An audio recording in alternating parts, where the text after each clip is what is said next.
Ready? Is this where I get murdered? Ashley, be careful what you wish for. Hello everybody, welcome back to my channel. My name is Queenie. For those who don't know me, reviewing Love is Blind season 10 episodes 10 and 11. Before I get into it, please make sure to like this video, subscribe, hit the bell, hype up the video, and leave a comment down below. We're gonna continue with Chris. So Chris is still going off about Connor, and I'm still looking at Bri like, you are really standing here and taking all of this. This is interesting. So Chris is going to go on about how Connor would never have chosen Bri if he didn't let it be known that him and Jessica had decided to make each other their number ones. So because of that decision, Connor then said, okay, then Bri's going to be my number one. But he's insinuating that if I didn't say anything and if I wanted to be all for you, I could have had you. Just completely taking away Bri's autonomy in all of this. And also Connor's deductive reasoning, because who's to say that it was you who made him lock in? Maybe he had already decided to do that. Just madness, okay? He then goes on to talk about how he's the type of guy who Bri needs, you know? Like, you need a go-getter. You don't need a guy who's just submissive, like he said in the last episode. Like, you don't need a guy who's just gonna lay down and not really, you know, fight for things in life. Like, I'm that guy. You were friends with like a lot of loser dudes, happy with life, going through the vibes. I have a clear path to where I want to be. I would take you. The Forbes season. Room service in the rose for Mr. Fusco. Baby, can I ask you a crazy question? Can you be honest? Are you like attracted to me? We would have been like fuck buddies. I nearly fell off my couch when this man was like, yeah, when I saw you, I thought we could be F buddies. Sorry, what in the Bridgerton is going on? Like, will you be my mistress? What is happening? What is happening? This man is essentially saying, in the words of Cat Williams, you have an unnatural allegiance to losers. And I don't understand that. You pick a lot of losers. You associate yourself with a lot of losers, but choose me. I'm the good guy. Look at you with your loser ass. And I'm sorry, like, and as much as he's going in on all these people, I'm glad that this is happening, because I'm looking at Bri like, Bri, you standing here for a mighty long time. You're letting this man talk for a mighty long time. He was going off about Lauren earlier. Not too much, but enough for me as one of the girlies to be like, you know what? I'ma just head out. But then he goes on to talk about Connor, this man who you supposedly love, and you're still standing here. You're still standing here. I don't understand. I don't understand. So then when they leave this conversation, I forget what was said that made her just, you know, walk away from him.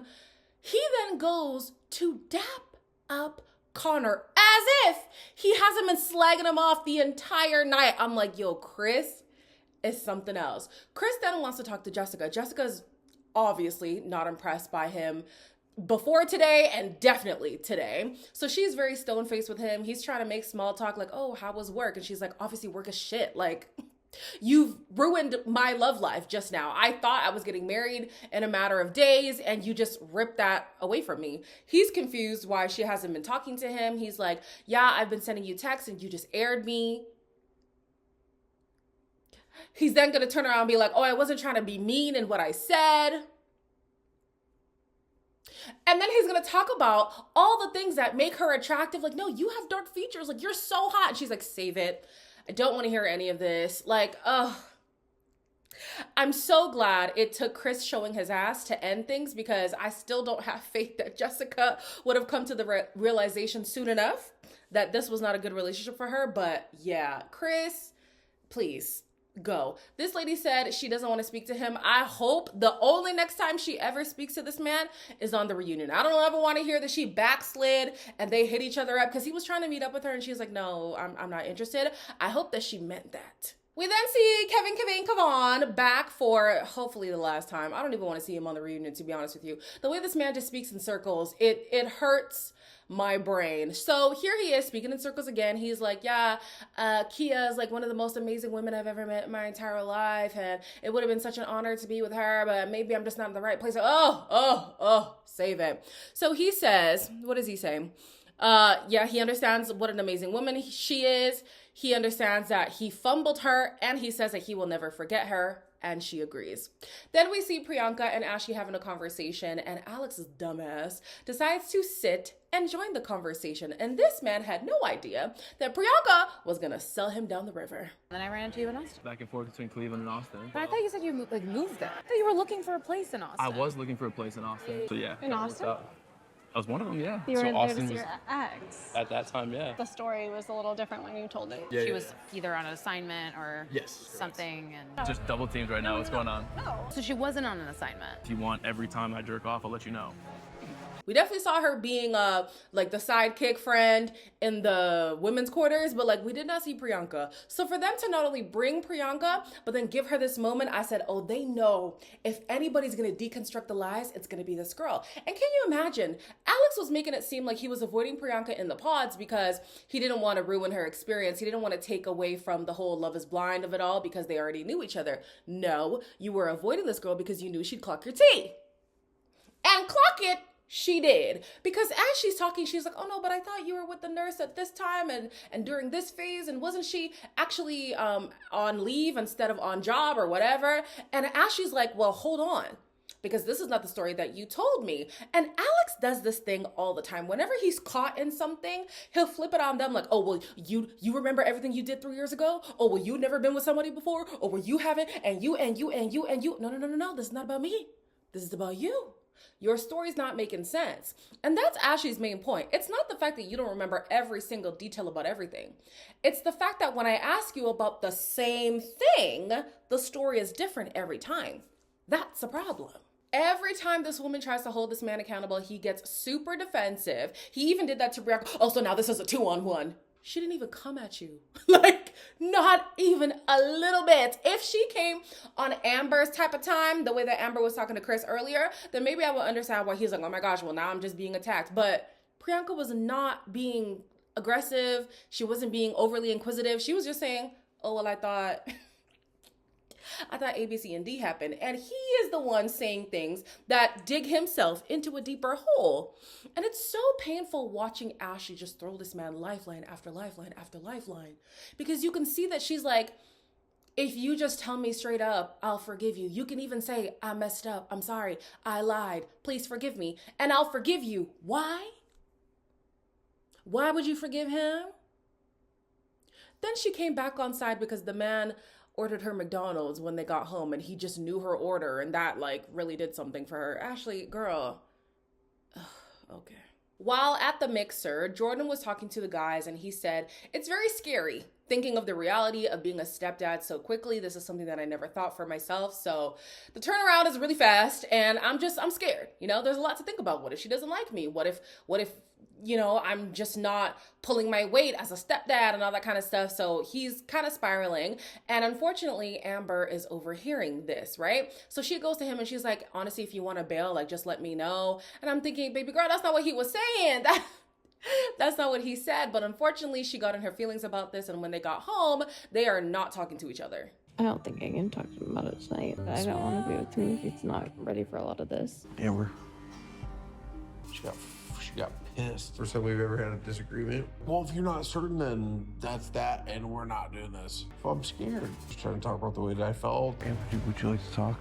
I'm gonna fuck off. He's not saying hard no, I don't want to consider a child in my life, right? And number two, it's better that he's venting about the fact that this is a scary thing. You would rather he be scared and actually voice that instead of, number one, not thinking deeply about it and like not having any fears at all. That would concern me. And then number two, sorry, there's a lot of numbers. Number two, him internalizing those feelings, not expressing it at all, ever. The mistake was venting to the guys instead of telling your girl. So I understand where she's coming from, but I think they both had to understand that on her side, this is gonna be a sensitive subject no matter how it's brought up. You are talking about my child and maybe not being ready to be in my life and my child's life. I'm gonna be very, you know, vigilant to everything that you're saying. Like, well, what does that mean? Well, what do you mean by that? Hold on, let's unpack that. I get that. But she also had to understand that on his side, it's going to be hard to jump into an instant family like this. It's going to be hard. Even if he wanted kids coming into the process, it is going to be hard to face the reality of now being this child's stepdad. And I know she's trying to make it seem like she has a good dad. Like, you don't have to actually be a fully fledged father in her life, but he still has to be a father figure. They still have to get along. He still has to step in whenever the dad is not involved or whenever you're away. Like, he's now deputy parent. So yeah, they both had little idealistic views of things that just wasn't real. It just wasn't realistic. You know, now that I'm thinking about it, I think the way that I'm viewing Mike and Emma, I should view them the same. It's just that for me, it feels as if Emma's resolve is no, I don't want to have kids. She just doesn't want to say that. Whereas with Jordan, he's like, I didn't see this life for me, but I'm not opposed to it and I want to embrace it. I just have to come to terms with the reality that I just hadn't yet thought about. So to me, it's a little bit different, but maybe I should look at them the same because it's a hard line for Mike in the same way that it is for Amber. So they both should have been like, okay, well, if this is not what you were prepared for, then we shouldn't have even pursued this, or then maybe let's just end things now.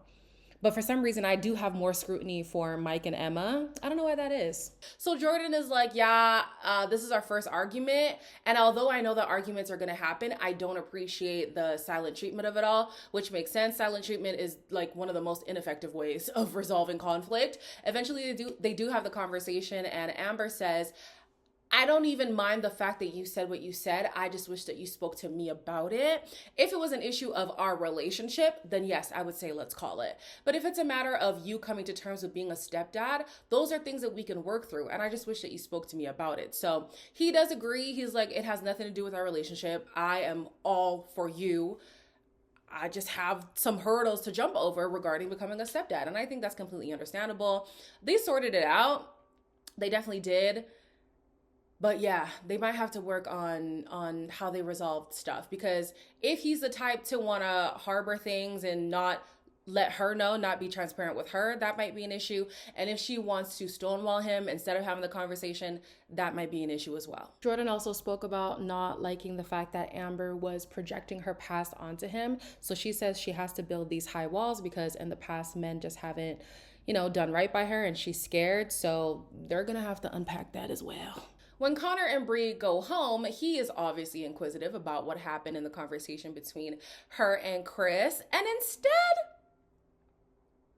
of her just saying everything that was said and denouncing what Chris said, she wants to fact check some of the things that Chris said. And that was interesting to me. Can I ask you a question though? Came in from night dating with Jess one night. I think I'm gonna put like Jess number one. Cool, then I'll put Bri number one. I mean, you were my number one that night.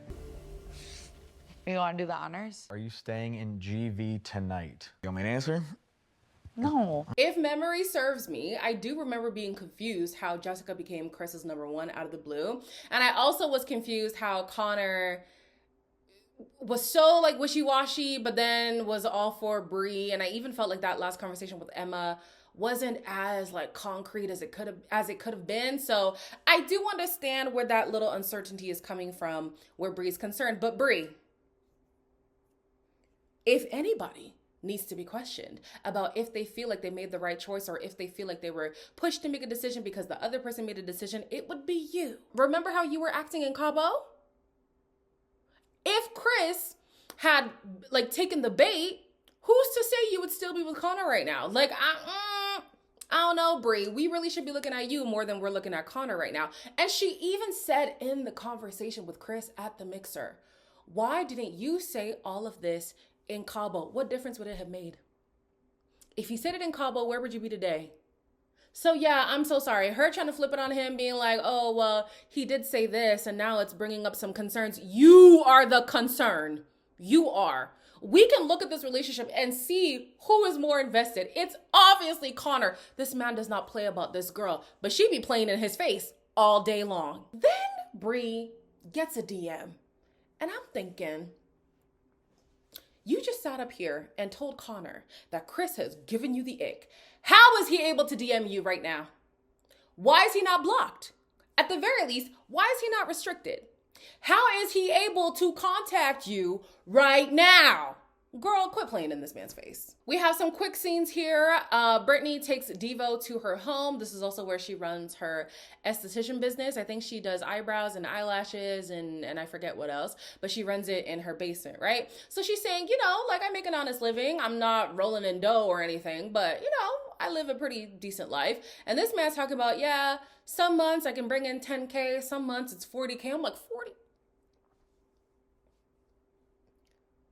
40,000 US dollars? You know what that means in Canadian dollars? It means you can't chat to me. Like, wow. I mean, being a content creator is nice, but it's not that nice, for me at least. I was like, shoot, this man is breaded up. So you could see that they're leaning into this financial conversation that it seems like they have not spoken about yet. So yeah, that's a foreshadowing. What was even spoken about? She said that he should probably handle their finances. I mean, if he's bringing in that much money, and he said that he likes to have like a 6-month retainer. Wow. Okay, Devo, sheesh. All right, I need to do whatever he's doing.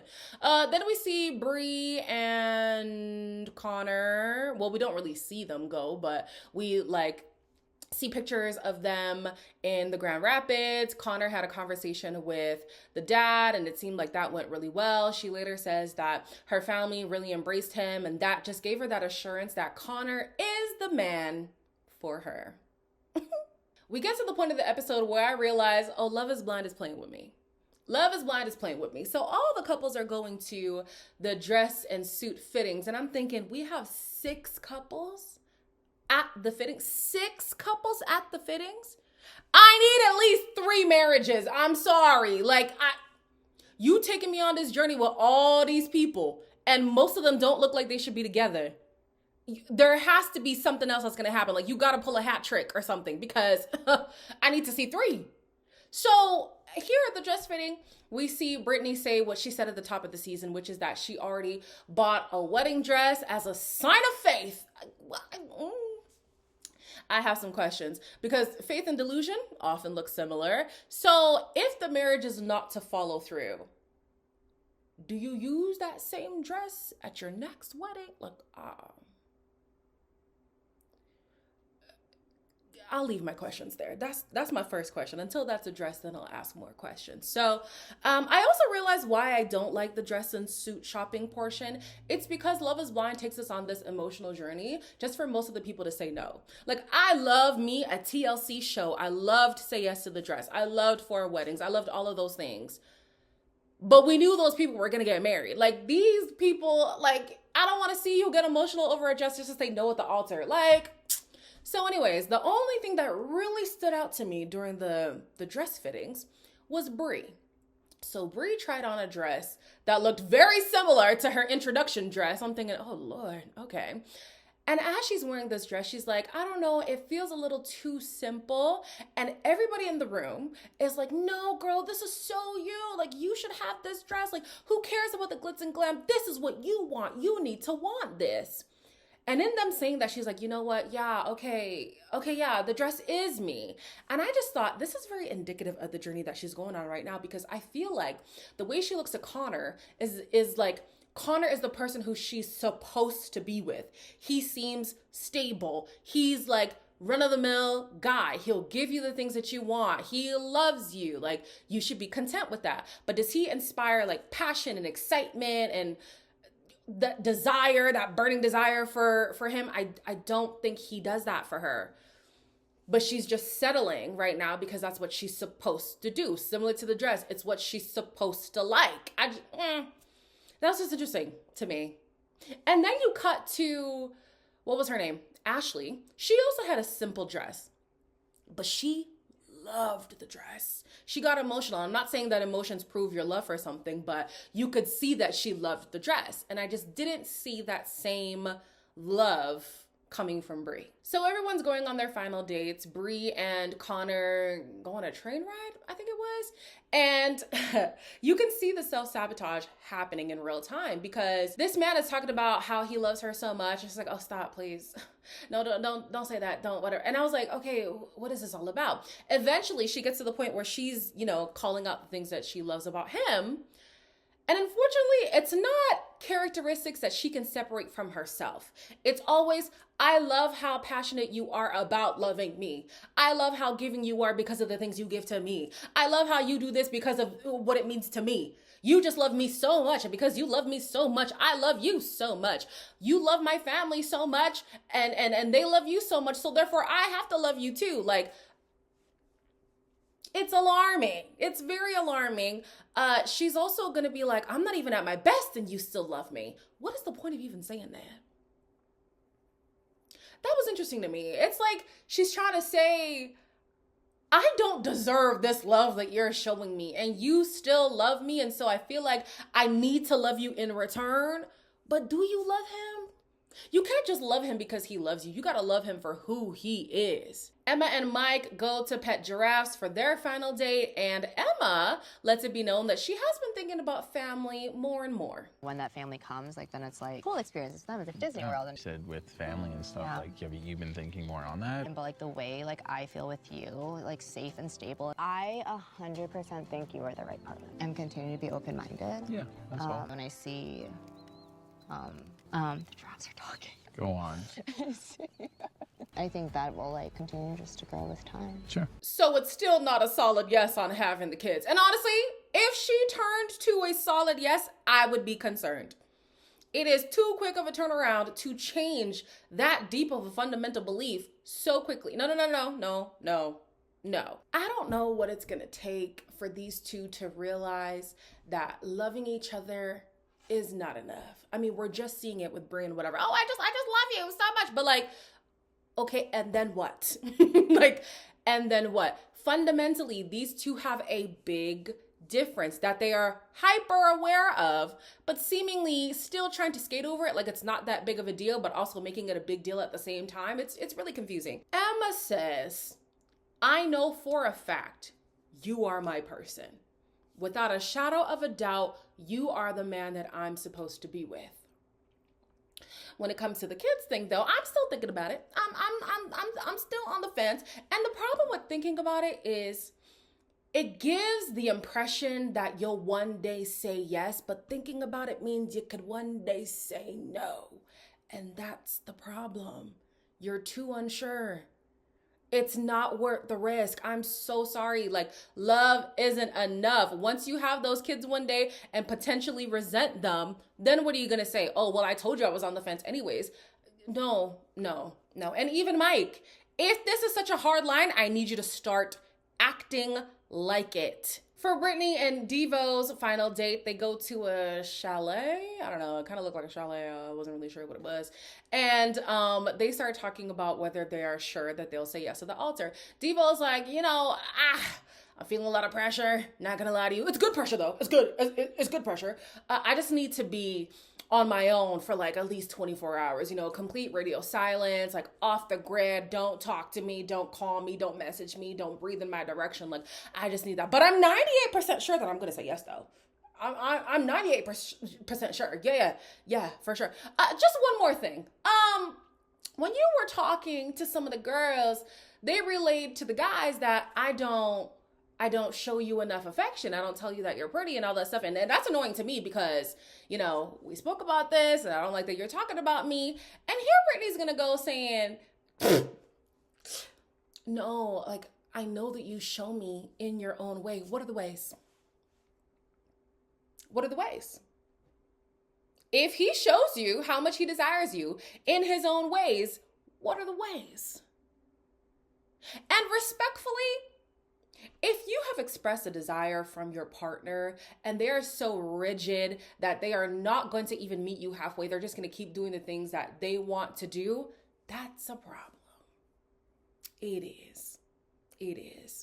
So then they start talking about finances. This man's going to find anything as an excuse to not want to commit to this girl. He now realizes, I got a lot more going for me than Brittany does, so maybe I got to protect my assets. I know the sacrifices that I've made to get to where I'm at, so prenups. You have worked very hard to get where you are. Yeah. I'm not spiteful. Like, that's not who I am. I don't want to be married to somebody that feels like they have to protect themselves from me. I'm not gonna jump right into this when it's like we don't even know what everything else looks like. So if I didn't feel comfortable with the prenup, is that? I don't know.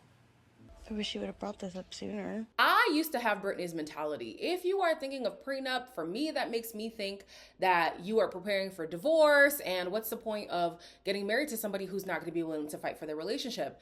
As time has gone on, and it has further been cemented now that I'm married, if we never get divorced, this thing is just a piece of paper. Like, it really is irrelevant in the grand scheme of things. So who cares? But if we now, like insurance, get in a situation where we do need that protection, at least we made this decision in love. Because Brittany's whole thing is, I'm not even the type of person who's gonna be petty or like vindictive when we get a divorce. You don't know that. And Devo says something similar. He's like, yeah, people don't ever expect that they're gonna be mean or spiteful once you get a divorce, but when you're pushed to your limits, you see sides of yourself that you would have never seen coming. So yeah, it is better that we make this decision in love, with clear minds, with the best intentions at heart, at least you would assume. So yeah, I mean, I hear you, Brittany, but also it does sound like Devo does have a lot to lose if in fact something goes wrong. And if nothing ever goes wrong, then it's a piece of paper that you never have to worry about. You know? Yeah. I've been on both sides, so I get both sides.